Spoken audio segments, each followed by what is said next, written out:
Hello everyone. So ఈ వీడియోలో మనం ఇంప్లిమెంట్ క్యూ యూజింగ్ స్టాక్స్ అనే క్వశ్చన్ సాల్వ్ చేద్దాం రండి. సో క్వశ్చన్లో ఏమంటున్నారంటే implement class queue using stacks that similars queue using 2 stacks. So your implementation should support the following operations. ఇలా మనల్ని ఒక 4 ఫంక్షన్స్ ఇంప్లిమెంట్ చేయమంటున్నారనమాట. So function 1 NQ. So insert element X at the end of the queue. DQ. Remove and return the element from the front of the queue. Peek. Return the element at the front without removing it. So బేసిక్గా ఈ DQకి పీకి difference ఉంది. నేను next ఎగ్జాంపుల్లో డీటెయిల్గా explain చేస్తాను. So next is empty. Return true if the queue is empty, otherwise false. So use only standard stack operations like push, pop, top and empty. వీటిని మాత్రం use చేసుకొని పైన 4 ఫంక్షన్స్ని మనం ఇంప్లిమెంట్ చేయమంటున్నారు అనమాట. ఓకే, సో ఫస్ట్ ఒక example చూద్దాము. So మనం ఒక ఎంటీ క్యూ తీసుకుందాం ఫస్ట్ ఆఫ్ ఆల్. ఓకే, ఈ ఎంటీ క్యూ తీసుకొని ఆ 4 ఫంక్షన్స్ని ఇంప్లిమెంట్ చేయడానికి ట్రై చేద్దాం. సో ఫస్ట్ ఫంక్షన్ వచ్చేసరికి ఎన్క్యూ అనమాట. ఓకే, సో ఈ ఎన్క్యూ అనేది క్యూ లోపలికి ఒక వాల్యూని పుష్ చేస్తుంది. సో లాస్ట్ వీడియోలో నేను డీటెయిల్గా డిస్కస్ చేశాను. ఎవరైనా లాస్ట్ వీడియో స్కిప్ చేసి ఉంటే క్యూ అంటే ఏంటి, ఈ ఇన్సర్షన్స్ ఎలా జరుగుతున్నాయి, డెలీషన్స్ ఎలా జరుగుతున్నాయి అనేది డీటెయిల్గా అర్థం చేసుకోవాలనుకుంటే ఫస్ట్ ఆ వీడియో చూసిరండి. ఈ వీడియో ఇంకా బాగా అర్థమవుతుంది. ఓకే, సో ఇప్పుడు ఎన్క్యూ ఆఫ్ 10 చేద్దాం అనుకుంటున్నాను. సో మీకు ఆల్రెడీ తెలిసిందే, ఈ రేర్లోంచి ఇన్సర్షన్స్ ఎన్క్యూస్ జరుగుతాయి, ఈ ఫ్రంట్లోంచి డెలీషన్స్ జరుగుతాయి, అంటే డీక్యూ జరుగుతుంది అనమాట. ఓకే, సో ఇప్పుడు నేను 10 అనేదాన్ని క్యూ లోపలికి పుష్ చేశాను. ఓకే, సో నెక్స్ట్ ఇంకొకసారి మళ్ళీ ఎన్క్యూ చేస్తున్నాను. ఈసారి 20 ఎన్క్యూ చేస్తున్నాను, అంటే 20 అనేది 10 వెనక్కి వెళ్ళిపోతుంది అనమాట క్యూలో. మళ్ళీ ఇంకోసారి ఎన్క్యూ చేద్దాం రండి. ఈసారి 40 ఎన్క్యూ చేస్తున్నాను. సో ఈ 20 వెనక్కి 40 వెళ్ళిపోతుంది అనమాట. This is all about NQ. Okay, so next DQ. So DQ అనేది పారామీటర్ తీసుకోదు. డీక్యూ ఏం చేస్తుంది అంటే క్యూలో ఫ్రంట్లో ఎవరైతే ఉన్నారో, ముందు వ్యక్తి ఎవరైతే ఉన్నారో వాడిని డైరెక్ట్గా పాప్ చేసి బయటికి తీసుకొస్తుంది అనమాట.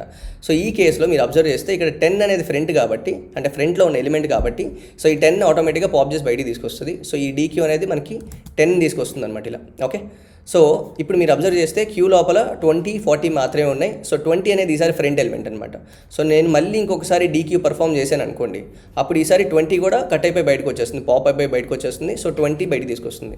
సో ఇప్పుడు క్యూలో ఓన్లీ 40 మాత్రమే ఉందన్నమాట. ఓకే, సో ఇప్పుడు నేను ఏం చేస్తున్నానంటే ఈ క్యూ పైన ఈజ్ ఎంటీ అనే ఫంక్షన్ ఇందాక మనల్ని ఇంప్లిమెంట్ చేయమన్నారు కదా, దాన్ని కాల్ చేస్తున్నాను. సో ఈ ఈజ్ ఎంటీ ఏం చేస్తుంది, ఒకవేళ క్యూ ఎంటీ ఉంటే ట్రూ రిటర్న్ చేస్తుంది, లేకపోతే ఫాల్స్ రిటర్న్ చేస్తుంది.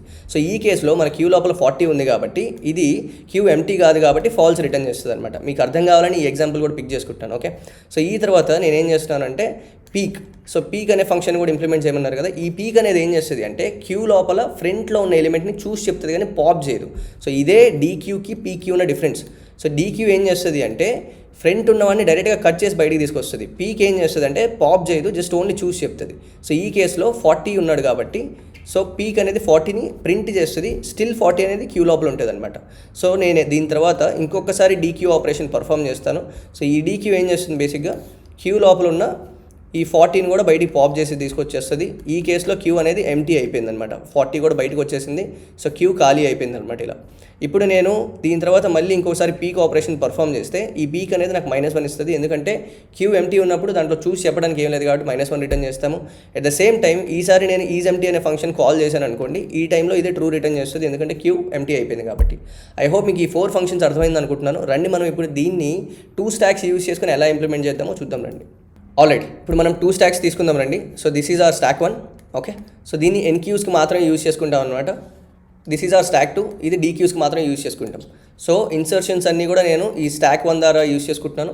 డెలీషన్స్ అంటే డీక్యూస్ అన్నీ కూడా ఈ స్టాక్ 2 ద్వారా యూజ్ చేసుకుంటున్నాను అనమాట. ఓకే, సో ఫస్ట్ మనం ఒక ఎంటీ క్యూ తీసుకుందాం రండి. సో ఈ క్యూ లోపల ప్రజెంట్ ఎలిమెంట్స్ ఏమీ లేవు.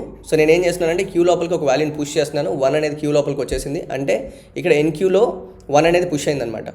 ఇక్కడ బేసిక్గా నేను ఏం చేస్తున్నానంటే ఎన్క్యూ యొక్క లాజిక్ ఏం చేస్తున్నానంటే S1 డాట్ పుష్ ఆఫ్ ఏదైతే ఎలిమెంట్ పుష్ చేస్తున్నారో బ్లైండ్గా దాన్ని ఈ S1 లోపల పుష్ చేసేస్తున్నాను అనమాట. ఎందుకంటే దీన్ని నేను ఎన్క్యూస్కి వాడుకుంటున్నాను కాబట్టి. సో ఇలా మన స్టాక్ 1 లోపలికి 1 అనేది పుష్ అయిపోయింది. సో రెండోసారి క్యూ లోపలికి ఇంకొకసారి 2 అనే ఎలిమెంట్ని పుష్ చేశాను. సో ఇప్పుడు సేమ్ మళ్ళీ ఎన్క్యూ పర్ఫామ్ అయినప్పుడు ఈ S1 లోపలికి వాల్యూ పుష్ అవుతుంది, ఈ 2 అనేది ఇక్కడికి వెళ్ళిపోతుంది అనమాట. సో సిమిలర్లీ ఈసారి నేను 4 అనే వాల్యూని పుష్ చేశాను, అప్పుడు మళ్ళీ 4 అనేది ఇక్కడికి వచ్చేస్తుంది. ఓకే, సో ఇన్సర్షన్స్ అన్ని సక్సెస్ఫుల్గా జరిగినాయి. So this is all about NQ logic. ఇప్పుడు డీక్యూ ఎలా జరుగుతుంది లేదా పీక్ ఎలా జరుగుతుంది. సో పీక్ కానీ ఈజ్ ఎంటీ కానీ ఈ ఫంక్షన్స్ అన్ని నేను S2ని యూజ్ చేసుకుని S2 స్టాక్ని యూజ్ చేసుకొని ఇంప్లిమెంట్ చేస్తున్నాను అనమాట. సో ఇప్పుడు ఏదైనా డీక్యూ చేయాలి అంటే మీరు ఇక్కడ అబ్జర్వ్ చేస్తే నేను ఎన్క్యూ చేసినప్పుడు స్టాక్లోకి వెళ్ళిపోయినప్పుడు ఈ 1 to 4 కాస్త 1 కిందకి వెళ్ళిపోయింది, 2 4 4 పైకి వచ్చేసింది, రివర్స్ అయిపోయినాయి అనమాట ఆర్డర్. సో నేను ఒకవేళ పాప్ చేస్తే అంటే డీక్యూ చేస్తే 1 కదా ఫస్ట్కి బయటికి రావాలి, కానీ ఇక్కడ ఈ స్టాక్లో ఇది 1 అనేది అడుగుకి వెళ్ళిపోయింది అనమాట. సో నేనేం చేస్తాను అంటే డీక్యూ పర్ఫామ్ చేసేటప్పుడు ఒకవేళ ఈ S2 అనే స్టాక్ ఎంటీ ఉంటే, నేను ఈ స్టాక్ని కన్సిడర్ చేస్తాను, S2 అనేది ఎంటీ ఉంటే ఇందులో ఉన్న ఎలిమెంట్స్ మొత్తాన్ని ఈ S2లో పుష్ చేస్తానమాట. అప్పుడు ఆటోమేటిక్గా ఆర్డర్ మళ్ళీ రివర్స్ అవుతుంది. సో ఇందులోంచి ఇందులోకి విసిరేసినప్పుడు ఆర్డర్ రివర్స్ అయిపోయింది.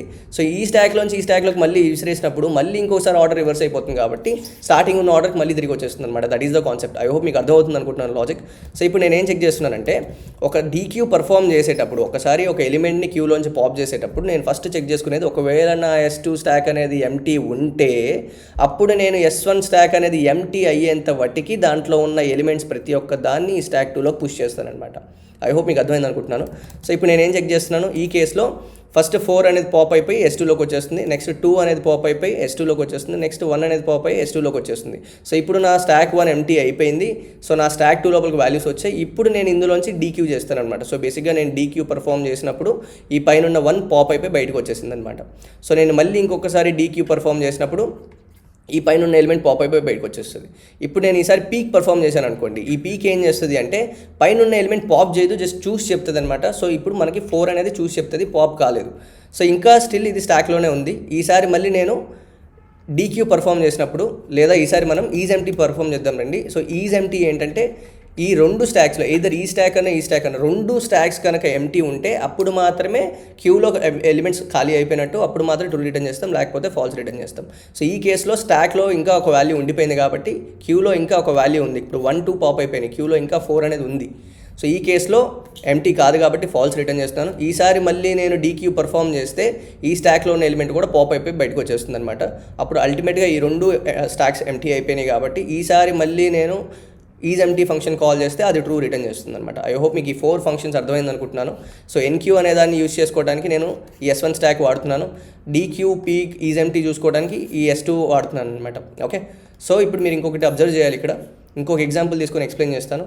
సో ఇప్పుడు మనం ఇంకొక 2 స్టాక్స్ తీసుకుందాం రండి మళ్ళీ. సో స్టాక్ 1 ఇది స్టాక్ 2. ఓకే, సో ఇప్పుడు నేను మళ్ళీ ఇంకో క్యూ తీసుకుంటున్నాను, ఇంకొకసారి డ్రై రన్ చేస్తున్నాను, జాగ్రత్తగా వినండి. ఇది ఇంకొక ఎగ్జాంపుల్. ఓకే, సో ఫస్ట్ నేను 1 పుష్ చేశాను, ఎన్క్యూ జరిగింది, S1 లోపలికి వాల్యూ పుష్ అయింది. సో ఈసారి 3 పుష్ చేశాను, సో మళ్ళీ ఎన్క్యూ జరిగింది, S1 అనే స్టాక్ లోపలికి మళ్ళీ 3 అనే వాల్యూ వెళ్ళింది. ఈసారి మళ్ళీ 5 అనే వాల్యూ పుష్ చేశాను, 5 వెళ్ళింది. ఓకే, సో ఇప్పుడు నేను ఫస్ట్ డీక్యూ పర్ఫామ్ చేద్దామని మళ్ళీ చూస్తున్నాను. డీక్యూ పర్ఫామ్ చేసేటప్పుడు నా S2 అనే స్టాక్ ఎంటీ ఉంది కాబట్టి S1లో ఉన్న వాల్యూస్ అన్నింటినీ తీసుకొచ్చి, అంటే S1 స్టాక్ అనేది ఎంటీ అయ్యేంత బట్టికి S1లో ఉన్న ప్రతి ఒక్క వాల్యూ S2లోకి పుష్ చేసుకుంటూ వచ్చాను. ఓకే, సో ఇప్పుడు నేను ఏం చేస్తున్నాను, డీక్యూ పర్ఫామ్ చేస్తున్నాను. డీక్యూ పర్ఫామ్ అయినప్పుడు ఫస్ట్ 1 బయటకు వచ్చేస్తుంది, రెండోసారి మళ్ళీ డీక్యూ పర్ఫామ్ అయినప్పుడు అంటే 1 ఇక్కడ క్యూలో పాప్ అయిపోయింది, రెండోసారి డీక్యూ పర్ఫామ్ చేసినప్పుడు క్యూ బయటకు వచ్చేసింది, అంటే 3 బయటకు వచ్చేసింది, ఇక్కడ క్యూలోంచి కూడా ఈ 3 బయటకు వచ్చేసింది. ఓకే, సో నా ఇప్పుడు స్టాక్ లోపల ఇంకా 5 ఉంది. ఈసారి నేను మళ్ళీ ఎన్క్యూ చేసినప్పుడు ఏమవుతుందంటే 7, ఈ 7 అనేది S1 స్టాక్లోకి వెళ్ళిపోయింది. ఓకే, సో మరి మీరు అనుకోవచ్చు S1లో కూడా వాల్యూ ఉంది కదా, మళ్ళీ ఈసారి ఇందులో వాల్యూస్ ఉన్నప్పుడు డీక్యూ పర్ఫామ్ చేసే ముందు ఇందులో ఉన్న వాల్యూస్ ఇందులోకి విసిరేయాల్సిన అవసరం లేదు, ఎందుకంటే ఈ S2 స్టాక్ ఎంటీ కాదు. S2 స్టాక్ ఎంటీ ఉన్నప్పుడు మాత్రమే ఇందులో ఉన్న వాల్యూస్ అన్నింటిని ఇందులోకి విసిరేస్తామన్నమాట. కానీ ఇక్కడ మీరు అబ్జర్వ్ చేసినట్లయితే S2 అనే దాంట్లో ఇంకా 5 అనే వాల్యూ ఉంది కాబట్టి సో ఈ 7 అనేది ఇక్కడ ఉన్న ప్రాబ్లం లేదు. సో మనం డీక్యూ పర్ఫామ్ చేసినప్పుడు ఇందులో ఉన్న 5 మళ్ళీ బయటకు వచ్చేస్తుంది. సో ఇక్కడ క్యూ కూడా 5 రిమూవ్ చేసేస్తుంది, ఇక్కడ 7 ఇంకా క్యూలో ఉంది. సో ఈసారి మళ్ళీ నేను డీక్యూ పర్ఫామ్ చేసేటప్పుడు మళ్ళీ S2 అనే స్టాక్ ఎంటీ అయిపోయింది కాబట్టి ఈ స్టాక్ ఖాళీ అయ్యేంత బట్టికి మళ్ళీ ఇందులో ఉన్న వాల్యూస్ అని ఇందులో పుష్ చేస్తాం అనమాట. అలా ఈసారి మళ్ళీ 7 దీంట్లోకి వస్తుంది. ఐ హోప్ మీకు రెండింటికి మధ్యలో డిఫరెన్స్ అర్థమైనట్టుంది, లాస్ట్ ఎగ్జాంపుల్కి ఈ ఎగ్జాంపుల్కి. సో ఇటు సైడ్ డెలిషన్స్ జరుగుతున్నా, అటు సైడ్ ఇన్సర్షన్స్ జరుగుతున్నా, ఈ స్టాక్ అనేది ఇన్సర్ట్ అయిన కొత్త వాల్యూస్ని స్టోర్ చేసుకుంటూనే ఉంటుందన్నమాట. Okay, so this is all about our logic. I hope మీకు ఇది క్లియర్గా అర్థమైంది అనుకుంటున్నాను. ఇప్పుడు మనం వెళ్ళి దీనికి కోడ్ పార్ట్ చూద్దాం రండి. ఆల్రైట్, సో ఇప్పుడు మనం కోడింగ్ పార్ట్ చూద్దాం రండి. సో మనల్ని ఈ క్లాస్ ఇంప్లిమెంట్ చేయమంటున్నారు అనమాట, క్యూ యూజింగ్ స్టాక్స్ అని చెప్పి. సో స్పెసిఫిక్గా మనల్ని ఈ 4 ఫంక్షన్స్ ఇంప్లిమెంట్ చేయమంటున్నారు, NQ, DQ, peak, is empty అని చెప్పేసి. సో వీళ్ళు ఆల్రెడీ ఇక్కడ STL యూజ్ చేసుకొని 2 స్టాక్స్ క్రియేట్ చేసుకున్నారు, S1 అండ్ S2 అని చెప్పి. సో మీలో ఎవరికైనా కూడా C++లో STL, జావాలో కలెక్షన్స్, పైథాన్లో కలెక్షన్స్ అంటే ఏంటో తెలియకపోతే మా నెక్స్ట్ రిలీజ్ అవుతున్న C++, జావా, పైథాన్ ప్లేలిస్ట్లు చూడండి, అక్కడ వీటి గురించి డీటెయిల్గా ఎక్స్ప్లెయిన్ చేయడం జరిగింది. సో ఎవరికైనా కూడా లాంగ్వేజ్ స్పెసిఫిక్ నాలెడ్జ్ బాగా వస్తే వాళ్ళకి మాత్రమే ఈ కోడింగ్ అనేది ఇంకా బాగా అర్థమవుతుంది అనమాట. Okay, so let's get started. So first మనం ఎన్క్యూ అనే ఫంక్షన్ ఇంప్లిమెంట్ చేద్దాం రండి. సో ఎన్క్యూ అంటే ఏంటి అంటే క్యూ లోపలికి ఒక వాల్యూని పుష్ చేస్తుంది అనమాట. సో ఇందాక మనం మాట్లాడుకున్నట్లు S1 అనే స్టాక్ని ఈ ఎన్క్యూ ఆపరేషన్స్ పర్ఫామ్ చేయడానికి యూస్ చేస్తున్నాం కాబట్టి సో డైరెక్ట్గా వీళ్ళు ఇచ్చిన వాల్యూని ఈ S1 స్టాక్ లోపలికి మనం పుష్ చేసేస్తాం అనమాట. So this is all about NQ function. Okay, so ఇప్పుడు మనం DQ అనే ఫంక్షన్ చూద్దాం రండి. సో DQ అంటే బేసిక్గా క్యూ లోపల నుంచి ఒక వాల్యూని ఫ్రంట్లోంచి బయటికి పాప్ చేస్తుంది అనమాట. సో అలా పాప్ చేయాలంటే ఫస్ట్ ఆఫ్ ఆల్ క్యూ లోపల వాల్యూస్ ఉండాలి. ఒకవేళ క్యూలో వాల్యూస్ లేకపోతే పాప్ చేయడానికి ఏది లేదు కాబట్టి -1ని రిటర్న్ చేస్తాం అనమాట. ఓకే, సో ఈ పర్టికులర్ కేసులో క్యూని మనం 2 స్టాక్స్తో రీప్రజెంట్ చేస్తాం, S1 అండ్ S2. సో ఈ 2 స్టాక్స్లో ఒకవేళ వాల్యూస్ లేకపోతే క్యూలో కూడా వాల్యూస్ లేనట్టే కాబట్టి -1 రిటర్న్ చేస్తాం అనమాట. సో ఇది మనం basic corner case. Okay, so ఇక్కడ అదే చేస్తున్నాం. ఒకవేళ నా S1 అనే స్టాక్ అనేది ఎంటీ ఉండి and at the same time S2 అనే స్టాక్ కూడా ఎంటీ ఉంటే ఇలాంటి సందర్భంలో నా క్యూ ఖాళీగా ఉంది కాబట్టి పాప్ చేయడానికి ఏది లేదు కాబట్టి -1 రిటర్న్ చేస్తాను అనమాట. ఓకే, సో దీని తర్వాత మనం ఇంకొక కేసు కూడా చూసాము. ఒకవేళ నా S2 అనే స్టాక్ అంటే ఈ S2 అనే స్టాక్ని మనం DQకి కానీ పీక్కి కానీ వాడదామని అనుకున్నాం కదా. సో ఇప్పుడు నేను DQ చేయాలంటే నా S2 స్టాక్ అనేది ఒకవేళ ఎంటీ ఉంటే S1 స్టాక్లో వాల్యూస్ ఉంటే సో S1 స్టాక్ ఖాళీ అయ్యేంత వాటికి S1లో ఉన్న ప్రతి ఒక్క వాల్యూని S2లోకి పుష్ చేసి S2లో ఉన్న టాప్ వాల్యూని మనం DQ చేస్తాం అనమాట. ఇది కాన్సెప్ట్. సో ఇక్కడ మనం అదే చేస్తున్నాం. ఒకవేళ నా S2 స్టాక్ అనేది ఎంటీ ఉండి and at the same time S1లో కనుక ఒకవేళ వాల్యూస్ ఉంటే సో S1 స్టాక్ అనేది ఎంటీ అయ్యేంత వాటికి S1లో ఉన్న వాల్యూస్ అన్నిటిని కూడా S2 లోపలికి పుష్ చేస్తాం అనమాట. ఓకే, సో ఇక్కడ నేను అదే చేస్తున్నాను, మీరు జాగ్రత్తగా అబ్జర్వ్ చేయండి కోడ్ పార్ట్ని. సో ఇక్కడ అండ్ దీని తర్వాత S1 ఖాళీ చేయాలి, ఎప్పటికప్పుడు ఖాళీ చేసుకుంటూ వస్తాం కాబట్టి S1 పాప్ చేస్తాను. మళ్ళీ నేను ఈ కోడ్ పార్ట్ని ఎక్స్ప్లెయిన్ చేస్తాను బిగినర్స్ కోసం, చాలా జాగ్రత్తగా ఫోకస్ చేసి చూడండి. ఓకే, సో ఫస్ట్ నేను S2 అనే స్టాక్ నాది ఎంటీ ఉంటే సో నేను S1లో వాల్యూస్ ఉంటే సో S2 అనే స్టాక్ ఎంటీ ఉండి S1లో వాల్యూస్ ఉంటే S1 స్టాక్ అనేది ఖాళీ అయ్యేంత బట్టికి S1లో ఉన్న ప్రతి ఒక్క వాల్యూని S2 లోపలికి పుష్ చేసి S1లోని పాప్ చేస్తాం అనమాట. S1ని ఖాళీ చేసుకుంటూ వస్తాం. సో ఈ కండిషన్ అంతా అయిపోయేసరికి నా S1 స్టాక్ అనేది ఖాళీ అయిపోతుంది. ఫైనల్గా నేను ఏం చేస్తాను, S2 స్టాక్లో ఉన్న టాప్ వ్యక్తిని రిటర్న్ చేయాలి కాబట్టి ఫస్ట్ నేను ఆ వ్యక్తిని ఈ ఫ్రంట్ అనే వాళ్ళలో పెట్టేసుకొని తర్వాత S2లో పాప్ చేస్తాను అనమాట. సో ఫైనల్గా వాడిని మనం రిటర్న్ చేస్తాం, ఈ ఫ్రంట్ అనేవాడిని. ఐ హోప్ మీకు లాజిక్ క్లియర్గా అర్థమైంది అనుకుంటున్నాను. This is all about DQ. So ఇప్పుడు మనం పీక్ ఫంక్షన్ చూద్దాం రండి. సో పీక్ కూడా అంతే DQ లాగే. ఇక్కడ కాకపోతే బేసిక్ డిఫరెన్స్ ఏంటంటే DQలో నువ్వు S2 టాప్లో ఉన్న వ్యక్తిని పాప్ చేస్తున్నావు, కానీ ఇక్కడ పీక్ ఏం చేస్తుంది అంటే పాప్ చేయకుండా టాప్ బాని రిటర్న్ చేస్తుంది అనమాట. మిగతా అంతా యాస్టిస్. సో పీక్ చేయాలన్నా అంటే ఒక వాల్యూని నువ్వు ఫస్ట్లో ఉన్నాడా లేదా చూసి చెప్పాలన్నా కూడా క్యూ లోపల వాల్యూస్ ఉండాలి. సో క్యూ లోపల వాల్యూస్ లేకపోతే -1 రిటర్న్ చేస్తాం. And at the same time నీ స్టాక్ అనేది S2 స్టాక్ అనేది ఎంటీ ఉంటే సో నువ్వు S1 స్టాక్లో ఉన్న వాల్యూస్ అన్నిటిని S2లోకి పుష్ చేస్తావు అనమాట. ఆ తర్వాత టాప్లో ఉన్న వ్యక్తిని చూడాలి కాబట్టి ఇక్కడ దాకా కోడ్ అనేది సేమ్ యాస్టీజ్ ఉంటుందన్నమాట పీక్ కూడా. సో నేను దీన్ని డైరెక్ట్గా కాపీ పేస్ట్ చేస్తున్నాను. సో ఈ తర్వాత నేను ఓన్లీ డైరెక్ట్గా ఏం చేస్తానంటే S2 స్టాక్లో ఉన్న వ్యక్తిని S2 స్టాక్లో టాప్లో ఉన్న వ్యక్తిని డైరెక్ట్గా రిటర్న్ చేస్తాను అనమాట. So this is all about peek. So next బేసిక్గా is empty. So is empty ఏం చేస్తుంది, క్యూ అనేది ఒకవేళ ఎంటీ ఉంటే ట్రూ రిటర్న్ చేస్తుంది, లేకపోతే ఫాల్స్ రిటర్న్ చేస్తుంది. సో ఈ కేసులో మనం క్యూని 2 స్టాక్స్తో రిప్రజెంట్ చేస్తున్నాం కాబట్టి ఒకవేళ నా S1 స్టాక్ అనేది ఎంటీ ఉండి and at the same time S2 stock కూడా ఎంటీ ఉంటే ఇలాంటి సందర్భంలో నేను ఫాల్స్ రిటర్న్ చేస్తాను, లేకపోతే ఇలాంటి సందర్భంలో నేను ట్రూ రిటర్న్ చేస్తాను, లేకపోతే ఫాల్స్ రిటర్న్ చేస్తాను అనమాట. Okay, so this is all about C++ implementation. ఇంకొక నిమిషం ఓపిక పట్టు, జావా అండ్ పైథాన్లో కూడా కోడ్ చేద్దాం. ఆల్రైట్, సో ఇప్పుడు మనం ఈ క్లాస్ని ఇంప్లిమెంట్ చేద్దాం రండి. సో బేసిక్గా క్లాస్ నేమ్ వచ్చేసరికి క్యూ యూజింగ్ స్టాక్స్. సో ఇది దీని లోపల 2 స్టాక్స్ క్రియేట్ చేసుకుంటున్నారు. ఓకే, సో ఈ స్టాక్ అనేది java.util ప్యాకేజ్కి సంబంధించింది. సో ఇక్కడ ఒక కన్స్ట్రక్టర్ ఉంది. సో ఎప్పుడైతే ఈ క్లాస్కి ఆబ్జెక్ట్ ఫామ్ అవుతుందో ఈ కన్స్ట్రక్టర్ కాల్ అవుతుంది. సో ఈ 2 ఎంటీ స్టాక్స్ ఏవైతే ఉన్నాయో ఇందాక ఓన్లీ డిక్లేర్ మాత్రమే అవ్వబడి ఇక్కడ వాటిని ఇనిషియలైజ్ కూడా చేసుకుంటున్నారు అనమాట ఎంటీ స్టాక్స్తో. ఓకే, సో రండి మనం ఈ 4 ఫంక్షన్స్ ఇంప్లిమెంట్ చేద్దాము. NQ, DQ, peak and is empty. Okay, so as యూజువల్గా ఇందాక మనం లాజిక్లో డిస్కస్ చేసినట్లు ఈ NQలో మనం ఏం చేస్తాము అంటే ఇచ్చిన వాల్యూని డైరెక్ట్గా స్టాక్ 1లోకి పుష్ చేసేస్తాము. బికాస్ స్టాక్ 1ని మనం NQ ఆపరేషన్స్కి యూజ్ చేసుకుంటున్నాం అనమాట. Okay, so next DQ. So ఈ DQ అనేది S2 స్టాక్తో మనం యూజ్ చేసుకుంటున్నాము. సో ఫస్ట్ ఏదైనా ఒక ఎలిమెంట్ని క్యూలోంచి పాప్ చేయాలి అంటే ఫ్రంట్లోంచి ఫస్ట్ ఆఫ్ ఆల్ క్యూ లోపల ఎలిమెంట్స్ ఉండాలని ఇందాక అనుకున్నాము. సో ఒకవేళ క్యూ లోపల ఎలిమెంట్స్ లేకపోతే పాప్ చేయడానికి ఏది లేదు కాబట్టి -1 యాజ్ అన్ ఆన్సర్గా రిటర్న్ చేయాలన్నమాట.